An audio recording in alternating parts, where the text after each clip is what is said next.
Pat Mayo Experience.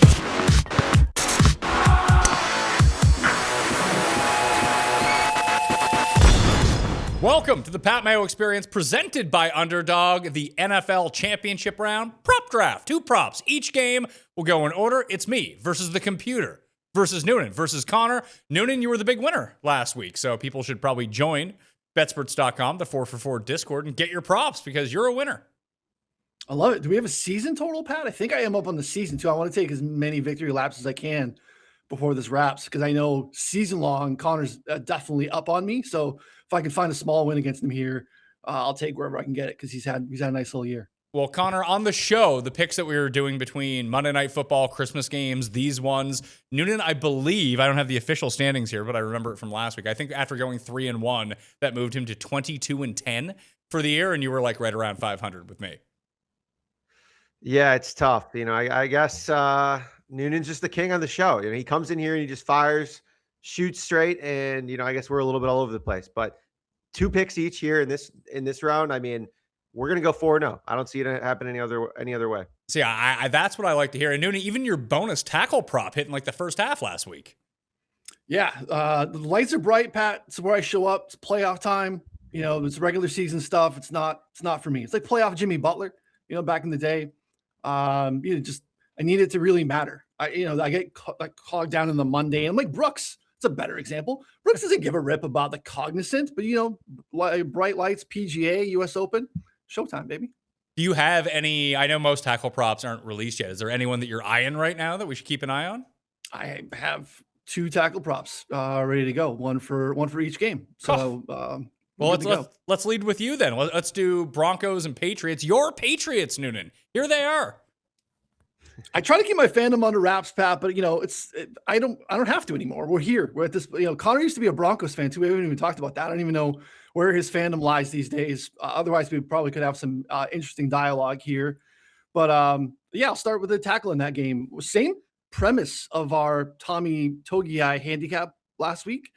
Patriots run a lot, even though not successfully, into the interior of the defensive line. They don't run a ton on the edges. So we're going to go with Zach Allen, defensive tackle for the Broncos. This is plus money, over 2.5 tackles and assists. With Zach Allen compared to even Tommy Togiai last week. Zach Allen has an out with sacks. He's actually an outstanding pressure defensive tackle. So we can get home with an additional bump on the sack. But I think he can get home. I have him projected for a little under 3, but at plus money, that shows some value in my projection. So we'll take over 2.5 on Zach Allen.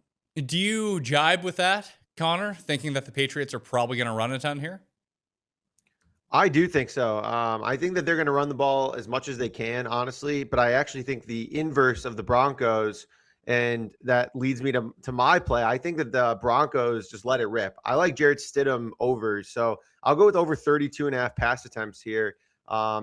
J.K. Dobbins limited in practice. I don't think that he returns this week. If he does return, he's not going to get a full workload. They don't seem to trust R.J. Harvey in a full-time role and being that grinder, and neither is Jaleel McLaughlin. So without that, I think we're going to see an extremely pass-heavy approach. We saw it last week. Sean Payton all week's been like, we're going to let it rip. We think that Jarrett Stidham's a top 32 quarterback in the NFL, even though he's our backup. He made a point to go out and sign him. So I think that Stidham, throws the ball here a ton. If they fall behind, that is, an extra bonus here. We might see even more pass attempts, but I think we see him closer to like 35 plus instead of this 32.5 line. When we did the best bet show on Thursday, all 3 of my picks came from this game, which is kind of funny because Noonan, unfortunately for you, I took the Broncos +5 in this spot. I can't imagine that you hate Broncos +5 here either.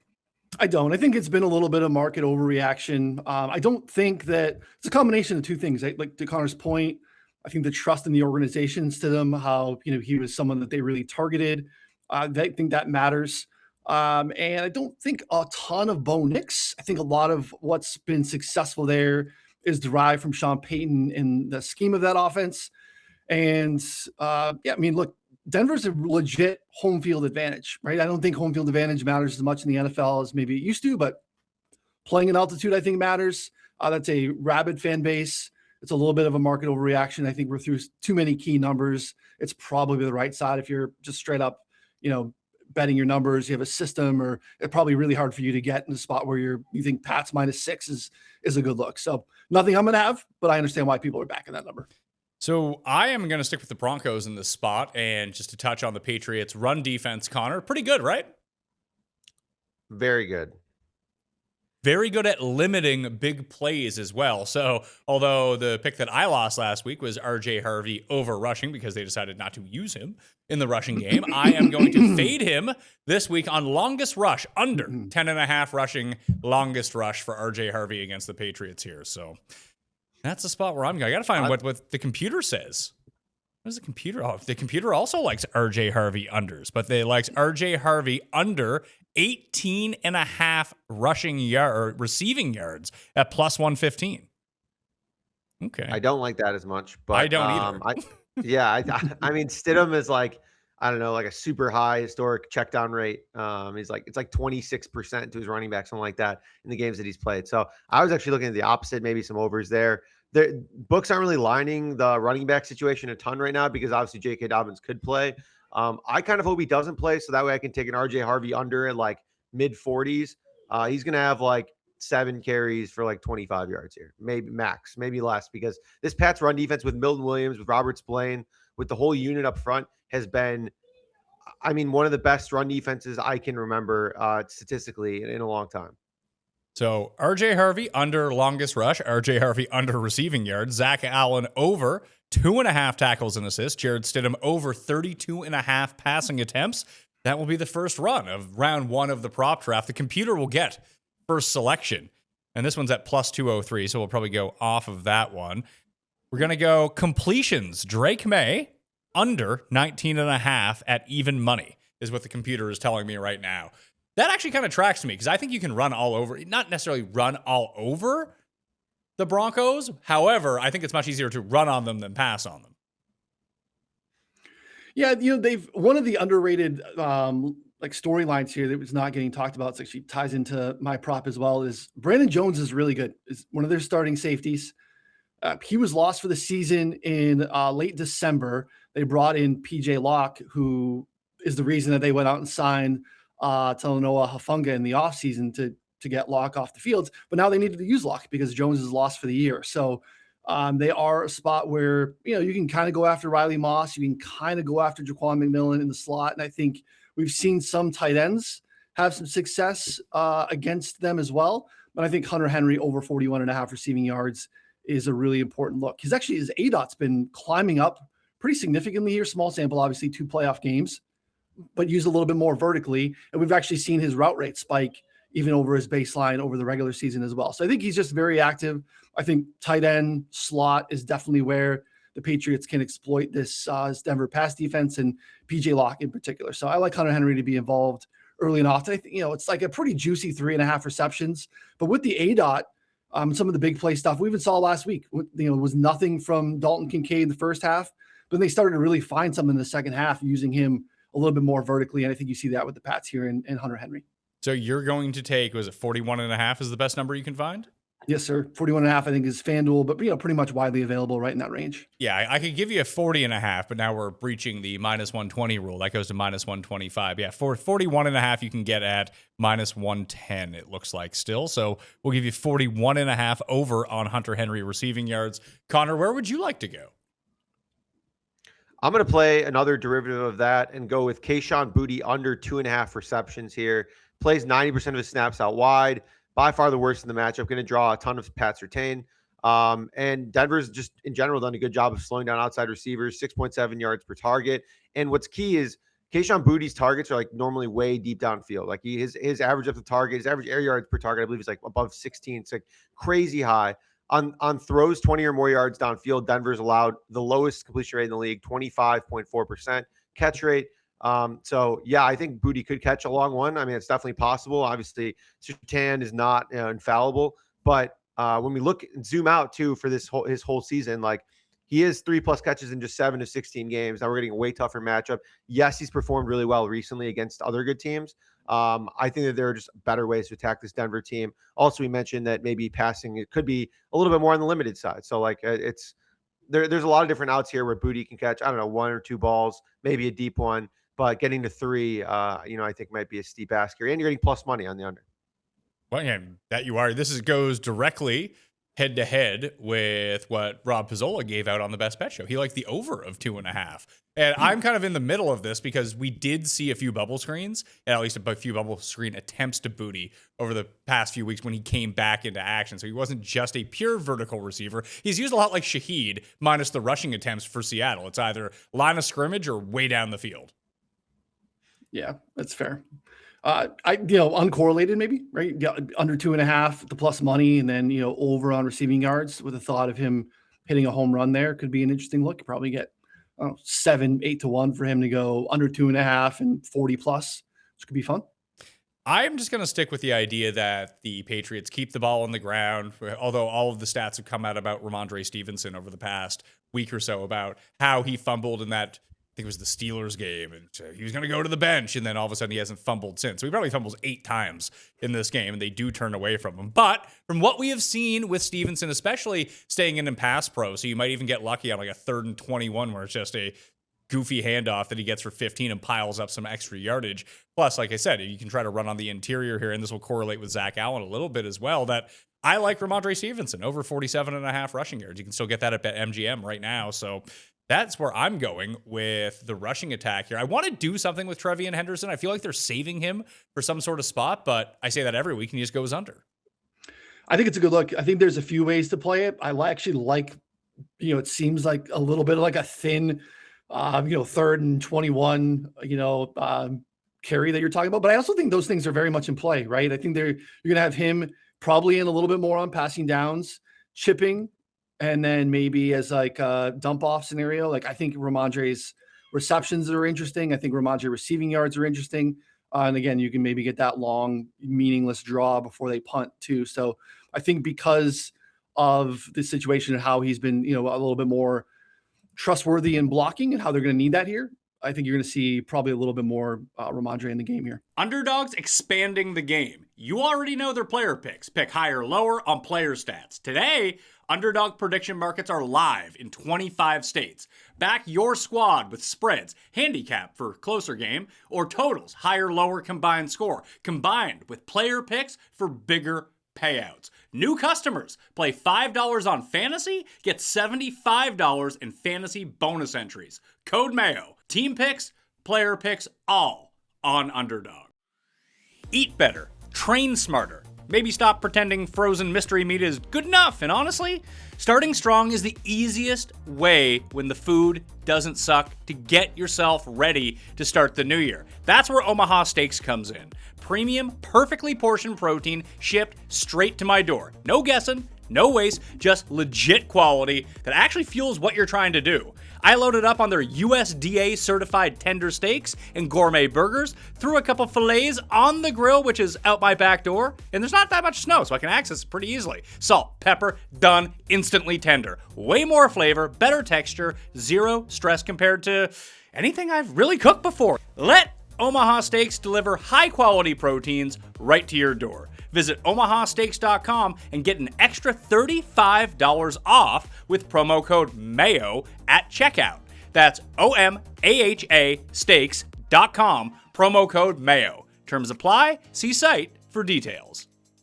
Let's move to game numero 2. Seattle hosting the Los Angeles Rams. -2.5 is the line right now. Do you guys have anything in particular that jumps out? Because Cam gave over 1.5 rushing yards on Shaheed at the time of the show yesterday, and now it's up to 6.5 in some spots. That's a wild line move. Yeah, I like it. You like the 6.5 or the 1.5? I like the 1.5. I like the 1.5 too. Yeah. Yeah. 6.5 is tough because he's going to get like probably 1 or 2 end arounds, but especially without Charbonnet, they're going to have to give the ball to someone else eventually. But 6.5 rushing yards for a wide receiver is a lot. Let's see, what does he have? Rush attempts plus targets, 4.5. Targets, 3.5.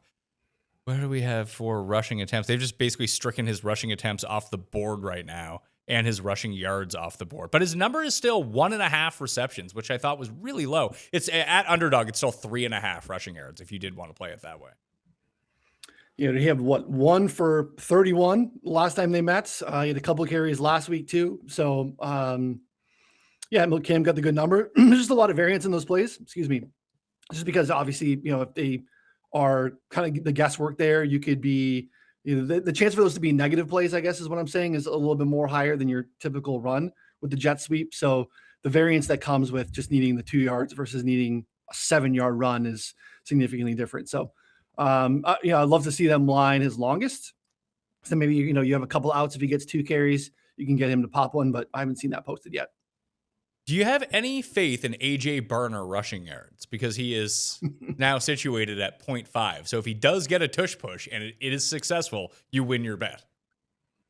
Yeah, that's a pretty good look. I'm in on that. Yeah, I mean, it's what an electric sweat too. It's like, do you get a 4th and 1 or a 3rd and 1 even? And then you'll just see AJ Barner, trot out into the field. I think that's a fun bet, and it's probably a pretty good one. That is going to be my pick from this game, is AJ Barner over 0.5 rushing yards. And just is that widely available, Pat? I'm curious, because that's actually a pretty good bet. Yeah, it is available. It's only at BetMGM right now. Okay. I can search Underdog to see if it's up there too, and we'll take a gander. We get some other ones. I would partake. Yeah, Underdog also has it listed at 0.5. Code Mayo at Underdog if you want to get in on the action, and that's an even money on each side, so it qualifies for the pick'em pool. People didn't read all the rules of the pick'em pool that I'm running, where you have to take like an even balance on each side. It can't be like 0.6, and then people are like, I went 10 out of 10. So yeah, you hit like 10 minus 800 bets. That doesn't count. That's where I'm going. Where are you guys going? I'm going to go with another low player over. I'm going to go with Jordan Whittington over 7.5 receiving yards. I kind of there's been a lot of talk that the Rams this week are going to go back to their 13 personnel, their heavier personnel again. And frankly, I'm just not so sure. I think we're going to see a lot of Devontae Adams still and Puka, which means that they're going to at least be in 12. And last week we saw them play 11 personnel on like 90% of their snaps, which meant Jordan Whittington got a ton of work. He caught 3 balls for 36 yards. Talking about 7 yards here. They don't even need to play exactly what they did last time.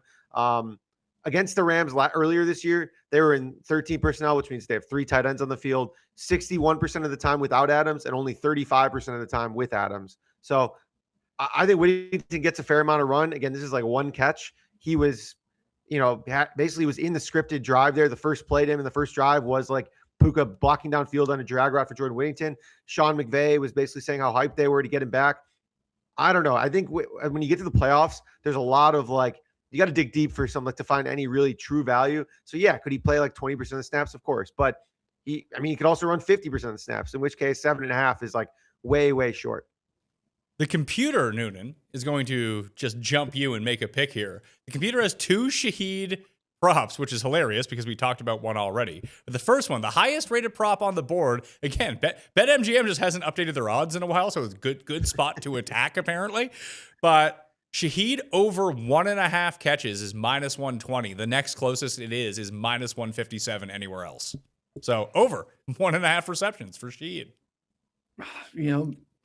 Clean MGM account with, not concerns about limits are good places to be. They sometimes they have some markets that no one else has, like the Barner play. And, those are good accounts if our users and listeners can get down there for sure. So good luck. Well, I wonder what it is. I click on SharpStack and take a gander here of what the receptions are. Yeah, it's listed at 2.5 at a lot of other places at like wild plus money. It's like at DraftKings, it's plus 150 for over 2.5. Yet it's minus 120 for 1.5 at BetMGM. That discrepancy doesn't quite work. That more correlates with the rest of the market. Yeah, it's a little middle. You can try it. It's the same as the rushing yards. You could try to middle it somewhere because it's 6.5, 4.5. Okay, that's the range right now. That one rush for 6 yards is going to be huge. Yeah, electric. Talking about electric sweats. Yeah, you get an 8-yard rush and then a 2-yard loss for a rush on the next one, and then you backdoor into the middle. That's a lot of ways it gets there, Pat. Some real degenerate stuff there. Like if you're having to watch this game with people and you're like, go, get down. Like it's just the combination of what you're actually sweating and people have no idea what they're supposed to be cheering for or what you're even cheering for. Where are you going with your pick from this game? Let's see. You want offense or defense first? Give me defense first. Your defensive props have been hitting, so let's keep going with those. Solid projection edge here. My favorite non-Patriot in the league, is Devon Witherspoon, cornerback for the Seahawks, over 5.5 tackles and assists. Have him about 6.7. He's just such a dog. He is so active and involved in the run game, whereas corners often are isolated, don't get a lot of assists because they make a lot of their tackles out in an island. He will slide into the slot in 11. So when they have Puka in the slot, that works for him. That keeps him close to the line of scrimmage for run support tackles. He's like 95th percentile tackle rate for a cornerback. He's absolutely elite. He actually, even too, if they go 13, to Connor's point, if we see more of that here, he's literally just kind of floating like a linebacker and will very much get involved as if he's, just in there for run support. There's still a lot of guys will, like if Pat Surtain, will kind of watch and wait for other guys. He'll like contain and hold his spot. Witherspoon sticks his nose and everything. So over 5.5 is an absolute banger. Love that one. You can play like solos as well, plus money, but he's so involved. I think you're getting a little too cute. So take the full 5.5 tackles and assists. I always wondered about that because you see the half and half with a lot of these tackle props where it'd be 3.5 assists or 2.5 solo tackles. Are there guys that simply just get more solo than assists? Yeah, typically it's going to be, safeties or corners.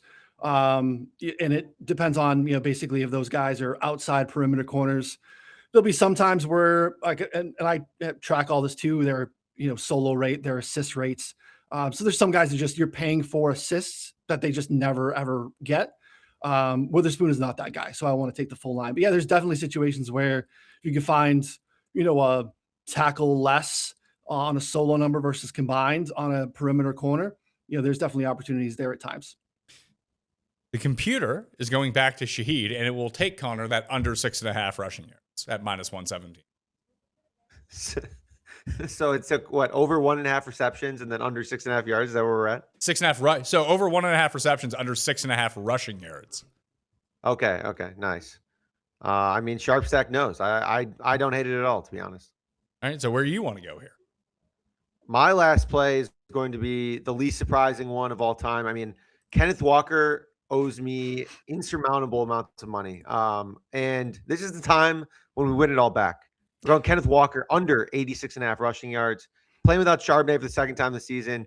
First matchup had 16 carries for 38 yards against the Saints. That was without Charbonnet, played about 3 quarters. Game ended up getting out of hand. Wasn't going to get there anyway. Seahawks O-line comes into this game a little bit banged up. We don't know kind of the status of basically multiple left tackles. And I think there's some downside scenarios here for Walker.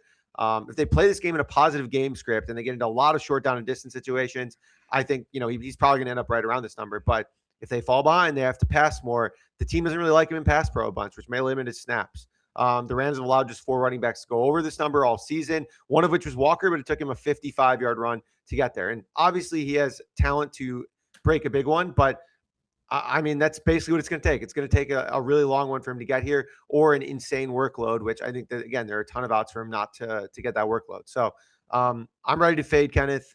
And I think, this number is just wild. This is a high 80s number on a guy who's been so mid all year is just crazy to me.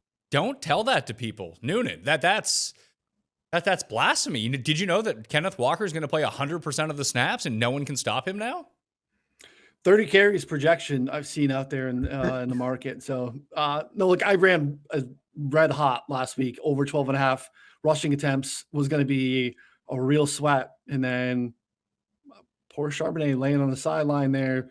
I don't want to cheer for injuries, but I felt pretty good about it there. And obviously he, took advantage of that and popped off. And no surprise that Connor is on this. The Saints game early in the season where we had like 25 yards of CLV, pre-Charbonnet getting ruled out, and then he still managed to go under for us, was pretty painful. And I know Connor's looking to collect. What happened to Blake Corum last week? So I have Corum thoughts. 20 and a half. Too, yeah. 20 and a half is just way too low. It was just situational. It seemed because they still were splitting series.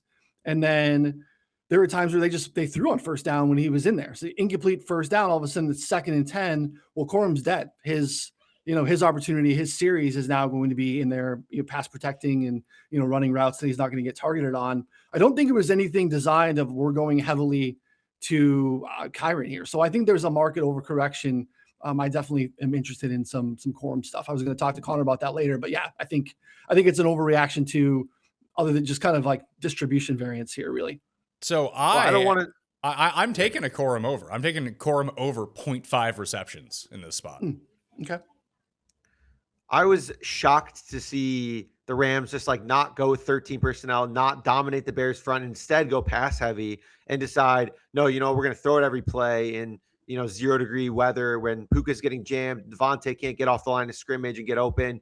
And so I was just shocked to see that. They, at one point, I think heading into the fourth quarter, had 30 pass attempts and just 11 rushing attempts total. And Noonan said it, like all of Corum's drives were like 3 and out, passing the ball, and all of Kyron's drives were like featured some level of running, especially in the second half. So I think it was just pure variance. But McVay he put on a disaster class offensively last weekend. So I'm interested to see what he does this week, because that was a tough watch, honestly.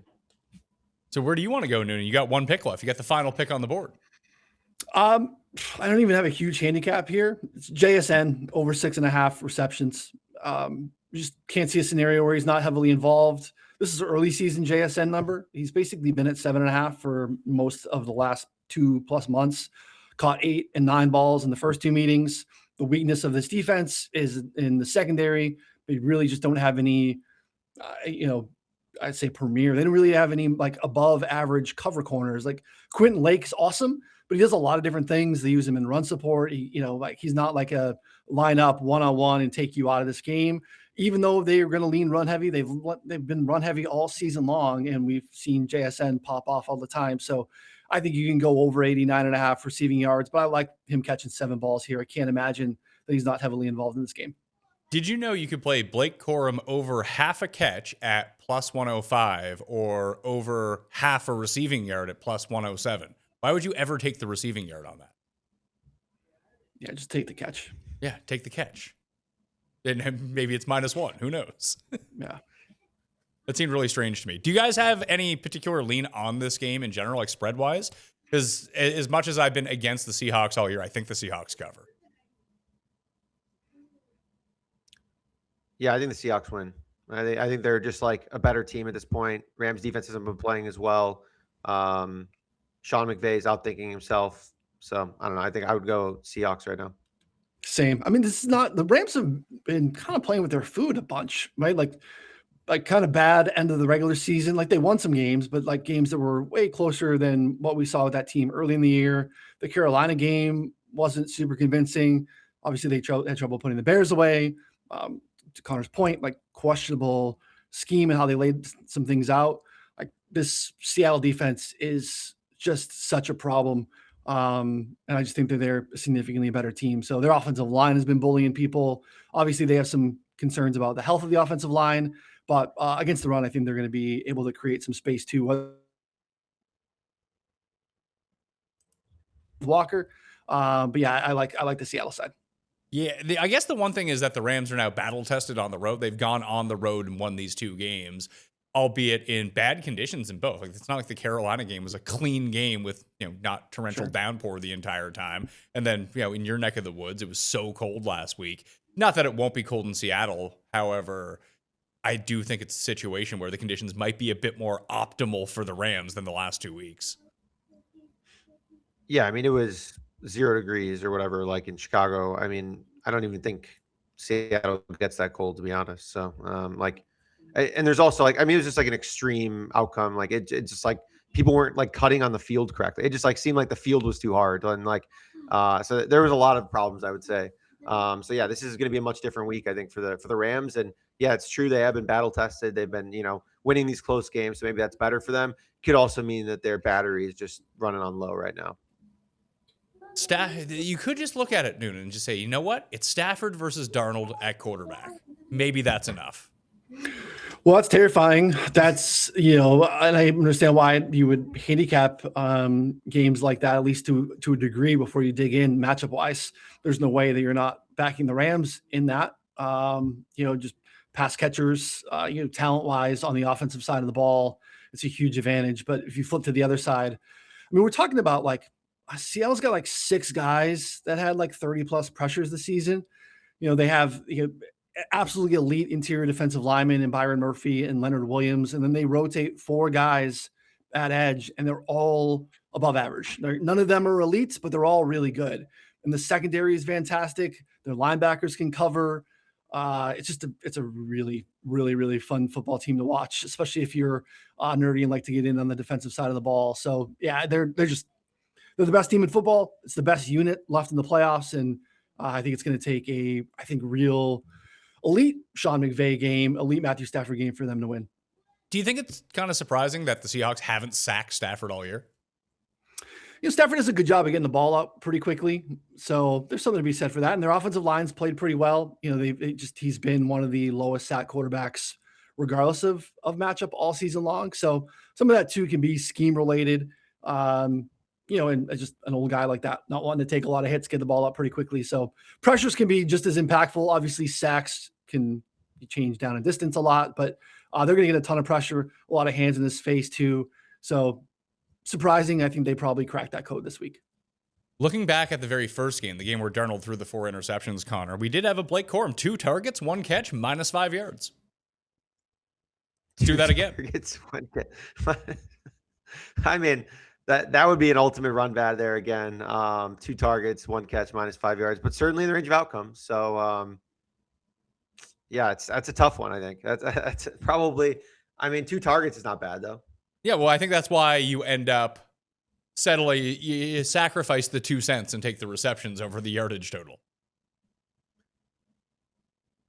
Yeah, probably. I guess. Yeah, like if he's gonna get a screen and just get whacked, I mean, yeah, you probably just take the receptions. All you need to do is catch the ball. That's the theory for the play. Not that he's gonna catch the ball and do well with it, right? He just needs to catch it. Just catch it. All right, let's recap the picks here. I went RJ Harvey under 10.5, longest rush. Ramondre Stevenson over 47.5 rushing yards. AJ Barner over half a rushing yard. Blake Corum over half a reception. Noonan, you went Zach Allen over 2.5 tackles and assists. Hunter Henry over 41.5 receiving yards. Devin Witherspoon over 5.5 tackles and assists. And JSN over 6.5 receiving yards. Do you know you're allowed to play unders? Yes, not a huge fan. Do you know that I'm 22-10 on the show?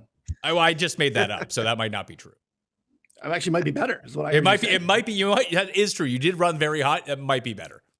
So yeah, you can play unders. I like unders occasionally, but I'm a positive guy, Pat. I'm a glass half full guy. My brain goes there first, and I probably need to mix in some more. Be fair, but it's working on the show, so I'm going to keep the mojo working. Connor, you have Stidham over 32.5 passing attempts. Keishon Boutte under 2.5 receptions.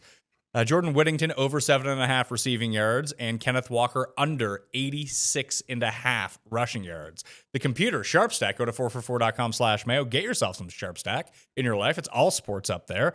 RJ Harvey under 18.5 receiving yards at +115. Drake May under 19.5 completions. Shaheed over 1.5 catches. Shaheed under 6.5 rushing yards. So to negate Connor, or to negate Noonan Connor, the computer went under on a lot of guys.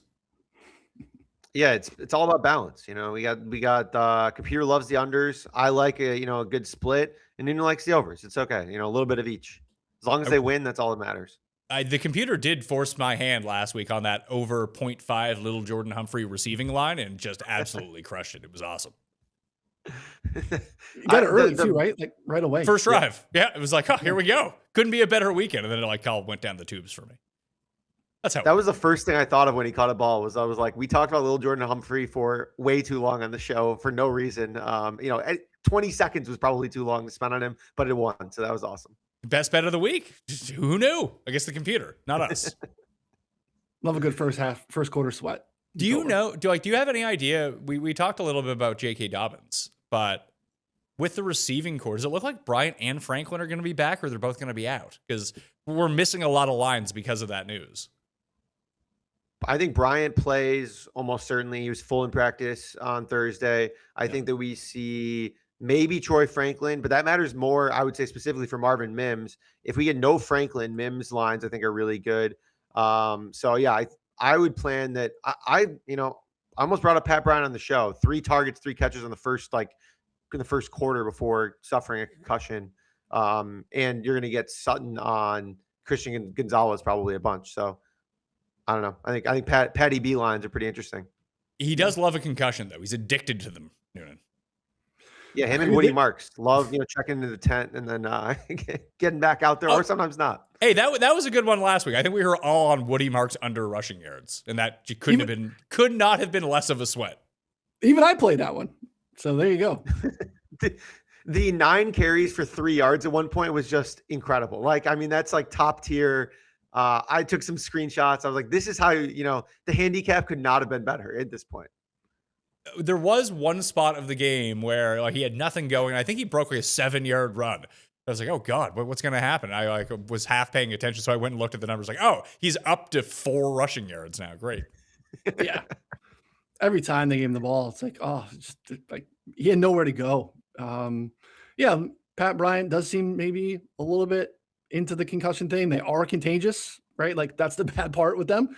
I guess, joking about head injuries, but like you are prone to get them more once you've kind of rattled the brain a little bit. So it is terrifying. And just the way that Peyton uses his receiving core is obviously just been such a whack-a-mole situation all year, but it did feel intentional for him to be so heavily involved so early in that game. So I'm with Connor. Like I don't think you're getting a discount on it. I think the early numbers do look like they expect him to play and be heavily involved based off of where he's been early in the season, but I don't hate it. As a Patriots fan, who would you hope to see in the Super Bowl should the Patriots win? Call them out. Call your shot. I'd like to see the Rams. I just don't want anything to do with Seattle. I think they do such a good job at eliminating the deep ball. That's such an important part of the Patriots offense. I think you can get that against the Rams a little bit.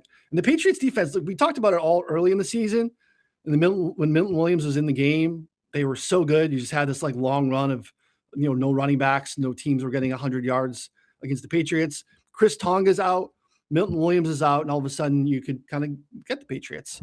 But now that they're healthy again, they're a beast. So I think their best chance would be against the Rams. Whereas I think, even though you'd rather face Sam Darnold in a big spot than you would Matthew Stafford, I just think overall the matchup is significantly better there against the Rams. As a fake Broncos fan, Connor, who would you like to see? I'll actually go with Seattle. I think that I agree with you. I think that Denver would want to play Seattle and the Patriots would want to play the Rams. Yeah, I kind of think, because imagine the over under on turnovers for Darnold is like 2.5 against the Broncos, probably, right? He's gonna just poop himself. Like it's gonna be. It's still in play this week against the Rams, but against either team, but specifically Denver. I think it would be a real tough outing for Darnold. I feel like that's the entire cap, Noonan, is that you just want this electric defense, especially in the passing game, just to mess with Darnold's mind and he throws you the game. I think that would be their best path of winning one of these games. The Rams would just have too much firepower. 1,000%. Yeah, I'm with Connor. I think we laid it out earlier. I'm pro Stidham. I think he is, one of the better backup quarterbacks. I think we see it this week. I think he has some nice plays. I think he runs a little bit too, which we see, occasionally he's a little bit above average, small sample, but over the course of his career, he's an above average scramble per drop back, scramble per pressure rate.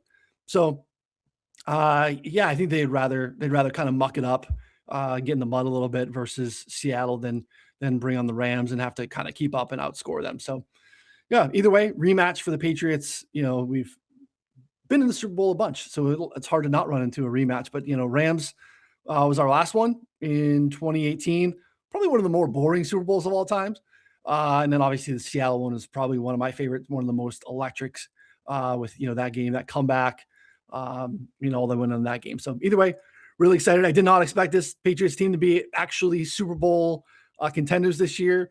The chips have broken in an insane way. Obviously, so much has been made of strength of schedule. It's been easy, but they've whooped a lot of these teams along the way too. Whereas, Denver's had a pretty easy schedule. No one made a peep about the Bills' strength of schedule, which is also extremely easy. It was just the Patriots apparently the only team in the league that had an easy strength of schedule. But hey, no pictures in the scorecard. History won't remember that 5 years from now if you got to the dance and won it.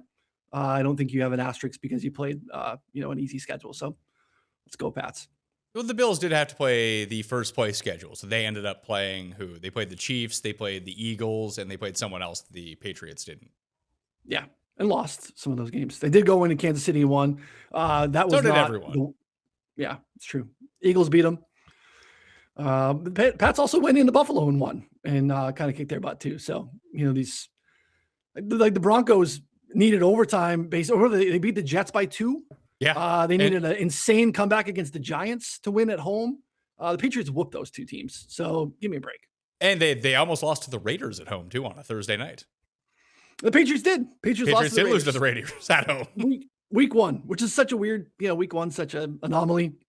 5 turnovers, I think 4 inside the red zone against the Steelers. Another bad loss. But hey, we're all over Ramondre Stevenson. Oh no, that was the Steelers game. That's the Steelers game was the Ramondre, and then Gibson fumbled out for the season, and then Travion came in. I think fumbled. Like it was a total mess. It was rough. Yeah, Ramondre had 2 inside the 5. 1 attempting to go over the goal line, and then another early in the game. So yeah, it was rough. But hey, still dancing. Well, appreciate you guys coming on this year to do the prop draft. This is probably it for us. So would you like to say goodbye to the audience for a bit? We appreciate the audience. Hopefully you've done a good job avoiding Connor, Sharp Stack, and Pat's picks. And then we've been cruising. You should be up 12 to 15 units. Tackles will continue to ring in. I'll have a full tackle breakdown for the Super Bowl. Connor will have Connor does a great job breaking down the Super Bowl. I think probably a free 4for4 article if you want to read that too. So appreciate the time, Pat. And yeah, I'm sure we'll be back next year. Connor, pump the show. Yeah, it was a good time. I was getting some hate in the comments for not knowing what oblique was last week. Rightfully so. You deserve that. But yeah, exactly. Rightfully so. Definitely fair on that. But also want to say Super Bowl props are coming in here. We got a show every Friday, as well as our Super Bowl props. We're betting on passer rating, longest field goals, like time of possession, number of shotgun snaps. Like these are things that we bet on last year, and are way softer markets and ways to win. So coming out with us over 4-4, and Pat, appreciate you having us on. It was a good time. Well, maybe that's something that we can do. Maybe we'll do or when are you guys doing the actual prop drop for the Super Bowl? Like, should we get together on that Monday morning and just see what's on the board? Let's do it. Yeah. I mean, we normally do Friday before, just like last minute, because there's like the most on the board at that point and like the crazy stuff that you can talk about. But there's usually a good amount of stuff, like honestly starting a couple days from now. And then the Monday before, there's like almost everything. So maybe we'll try to pick a day and just fire at the board for early Super Bowl, and then we'll figure out what's going on later. Sounds good. Just spray the board. I'm in. 4for4.com and betsperts.com. You can check out both these guys. Sharpstack at 4for4.com/mail, which includes the Discord, which includes all of Connor and Noonan's props that they're giving away in there as well, along with the premium articles. Although Noonan said he has some free stuff up at 4for4.com this weekend too. So please go check that out. Sub to the channel. Leave your favorite prop in the comment for championship weekend. And we'll see you next time. Pat Mayo Experience! Experience!